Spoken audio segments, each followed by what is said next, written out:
Selamat pagi adik-adik. Senang sekali hari ini Kak Puji bisa diberikan kesempatan untuk menceritakan firman Tuhan kepada kalian. Firman Tuhan hari ini bercerita tentang seorang ayah, seorang papa, seorang bapak yang gagal mendidik anaknya, sehingga anaknya ini tumbuh menjadi anak yang tidak menghormati Tuhan. Siapa adakah dia? Penasaran? Nah, cerita firman Tuhan hari ini terambil dari kitab 1 Samuel pasalnya yang kedua, ayatnya yang ke-12 hingga 1 Samuel 4 ayatnya yang ke-18. Kakak berharap kalian tadi sudah membacanya bersama dengan papa dan mama. Sebelum mendengar lanjut ke cerita firman Tuhan, mari kita berdoa terlebih dahulu dengan sikap menghormati Tuhan. Mari kita berdoa. Tuhan Yesus yang rindu untuk memimpin hidup kami melalui firman-Mu, biarlah firman-Mu itu menolong kami untuk tahu bagaimana sikap hidup kami yang menghormati Engkau. Tolong kami anak-anak-Mu, kami sungguh bersyukur kalau setiap minggu kami masih diberikan kesempatan untuk sekolah minggu dari rumah. Tolong kami untuk bisa mendengarkan cerita firman Tuhan dengan baik. Di dalam nama Tuhan kami Yesus Kristus kami berdoa. Amin. Jadi tentu kalian sering ya dinasihati papa dan mama. Mengapa papa dan mama terus menasihati kita? Karena papa dan mama mendapatkan tugas dari Allah untuk mendidik anak-anaknya supaya anak-anaknya ini semakin mengenal Tuhan. Dan yang kedua, papa dan mama menasihati kita supaya kita semakin bijaksana, menjadi anak-anak yang bijaksana. Apa itu anak yang bijaksana? Anak yang bijaksana adalah anak yang tahu mana yang benar dan mana yang salah, sehingga kita bisa memilih untuk melakukan apa yang benar dan menyenangkan Tuhan.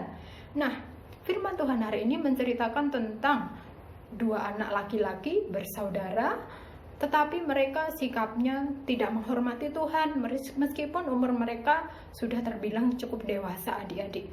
Nah, dua orang ini namanya Hofni dan Pinehas. Mereka bekerja di kemah pertemuan. Jadi kemah pertemuan adalah tempat di mana umat Allah, bangsa Israel pada waktu itu menyelenggarakan ibadah kepada Tuhan dan juga memberikan persembahan kepada Tuhan.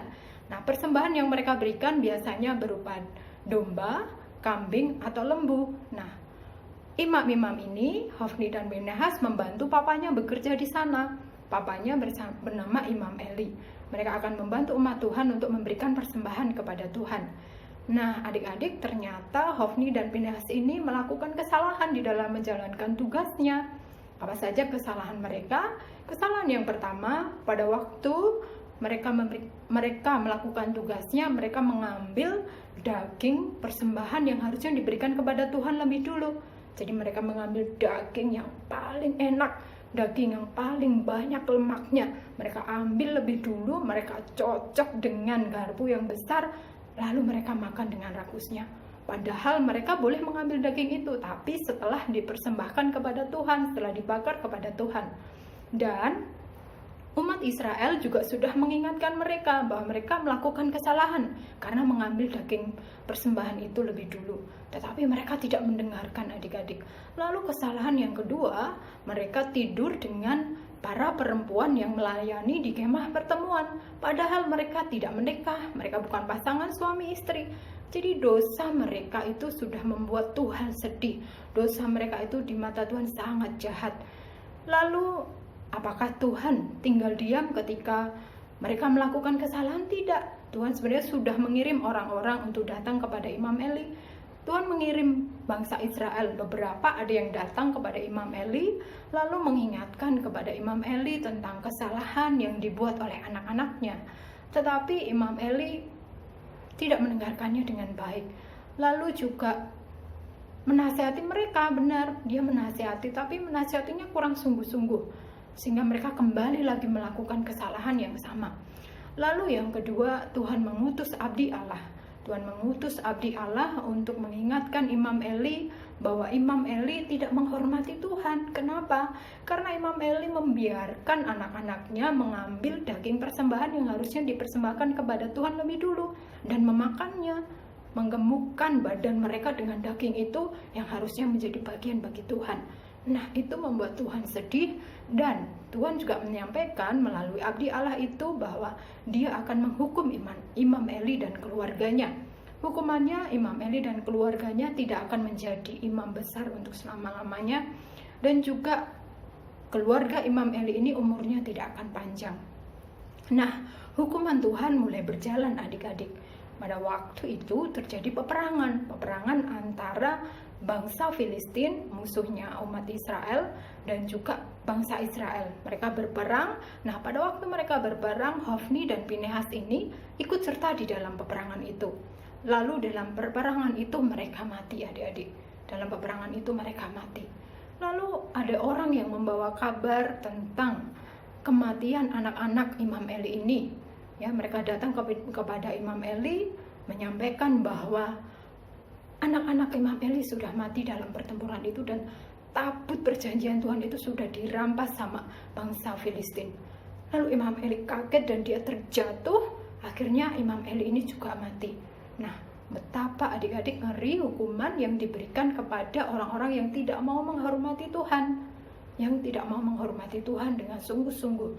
Nah, makanya Tuhan memakai orang tua, Tuhan memakai papa dan mama untuk menasihati kita supaya kita menjadi bijaksana, menjadi anak-anak yang menghormati Tuhan. Oleh karena itu, apa yang bisa kita lakukan ketika papa dan mama menasihati kita? Yang pertama, dengarkan dengan baik nasihat yang diberikan papa dan mama. Meskipun mungkin kalian bosan setiap hari dinasihati terus, tapi terus dengarkan itu. Karena itu demi kebaikan kalian. Mereka adalah wakil Tuhan yang harus kita hormati. Jadi kita menghormati Tuhan lewat kita menghormati papa dan mama di dalam mendidik dan menasihati kita. Lalu yang kedua, jikalau kita melakukan kesalahan, melanggar nasihat papa dan mama, belajarlah untuk berani mengakui kesalahan itu dan meminta maaf kepada papa dan mama. Berani meminta maaf kepada papa dan mama jikalau kalian melanggar nasihat papa dan mama. Tidak perlu takut, karena papa dan mama pasti akan mengampuni kalian. Lalu yang ketiga, ketika papa dan mama mungkin mendisiplin kalian lebih keras supaya kalian tahu arah, tahu mana yang benar dan baik, terima itu. Mungkin kadang papa dan mama harus memukul bagian tubuh kalian supaya kalian semakin taat kepada Tuhan, menghormati Tuhan, terima itu. Dan mungkin kalau tindakan mereka menyakitimu, maafkanlah papa dan mama. Dan jika papa dan mama meminta maaf karena menasihati kalian terlalu keras, maafkanlah papa dan mama. Nah, itu yang bisa kita lakukan berkaitan dengan nasihat yang diberikan sama papa dan mama. Lalu bagaimana dengan persembahan? Tadi Hofni dan Pinehas mengambil persembahan yang harusnya diberikan kepada Tuhan, dan itu tidak boleh. Makanya kita sebagai anak Tuhan, kalau papa dan mama memberikan uang untuk memberikan persembahan setiap minggu, kita harus memberikan semua kepada Tuhan. Tidak boleh ada yang diambil, misalnya diambil, ini tak pakai uang jajan dulu, tak ambil dulu untuk uang jajan, besok tak kasih lagi pakai uangku yang lain. Nah, tidak boleh diambil. Jadi semuanya harus diberikan, persembahan itu diberikan lewat gereja Tuhan, ataupun mungkin lewat persembahan yang diberikan lewat sekolah, harus diberikan semuanya. Nah, itu yang bisa kita lakukan sebagai anak-anak supaya kita menghormati Tuhan lewat menghormati papa dan mama, menghormati Tuhan lewat sikap hidup kita dengan memberikan persembahan dengan cara-cara yang baik dan berkenan kepada Tuhan. Nah, itu firman Tuhan hari ini. Kiranya Tuhan terus menolong kita untuk bisa menghormati Dia. Mari kita meminta pertolongan di dalam doa kita. Mari kita berdoa. Tuhan Yesus, terima kasih untuk firman Tuhan hari ini yang mengingatkan kami untuk menghormati Engkau. Tolong kami sebagai anak-anak Tuhan untuk menghormati Tuhan lewat papa dan mama yang Tuhan pakai untuk mendidik kami. Menghormati mereka sama seperti kami hormat kepada Tuhan, mematuhi nasihat mereka. Dan tolong kami untuk kami juga di dalam memberikan persembahan, kami memberikannya dengan sungguh-sungguh dan tidak mengambil bagian yang harus kami persembahkan kepada Tuhan. Terima kasih untuk firman Tuhan hari ini. Dalam nama Tuhan Yesus kami berdoa. Amin. Nah, firman Tuhan hari ini sudah selesai. Setelah ini kalian bisa menghafal ayat bersama dengan papa dan mama. Bisa dikirim dalam bentuk video hafalan ayatnya. Lalu nanti kakak akan lihat siapa yang sudah mengirimnya yang terbaik, ya. Hafalan ayat yang terbaik untuk Tuhan. Dan juga setelah ini kalian bisa melakukan aktivitas bersama dengan papa dan mama. Sampai jumpa minggu depan.